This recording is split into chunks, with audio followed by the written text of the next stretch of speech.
Hello అందరికీ, ఈరోజు వీడియోలో వచ్చేసి మీషో ఆర్డర్ అయితే వచ్చింది. ఏంటి అంటే కిచెన్ అండ్ బెడ్రూమ్స్ షెల్ఫ్స్ అనమాట. అవైతే మనం కిచెన్లో అయినా బెడ్రూమ్స్లో అయినా వాల్ కార్నర్స్లో అయితే పెట్టుకోవచ్చు. కిచెన్లో అయితే మనకు కావాల్సిన వంట సామాన్లు గరిటెలు అయితే పెట్టుకుంటారు.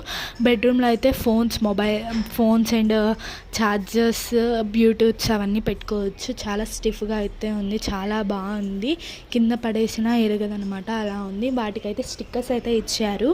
అవైతే మనం గోడకు అతికించుకొని అయితే హ్యాండిల్ చేసుకోవచ్చు. కాకపోతే అవి గట్టిగా ఉండవేమో అనేసి మేకులు కొట్టుకోవడానికి కూడా మనకి హోల్స్ అయితే ఇచ్చారు. మేకులు కూడా కొట్టుకొని పెట్టుకోవచ్చు. మేమైతే అలానే పెట్టాం. చాలా స్టిఫ్గా అయితే ఉంది. ఈ లింక్ కావాలంటే కామెంట్లో మెసేజ్ చేయండి, నేనైతే లింక్ ఇస్తాను. ఎవరికైనా కావాలంటే కొనుక్కోవచ్చు. చాలా బాగుంది. క్వాలిటీ కూడా మాకు చాలా నచ్చిందనమాట. ఈ వీడియో వచ్చేసి ఇంతే. Bye bye. Thank you for watching.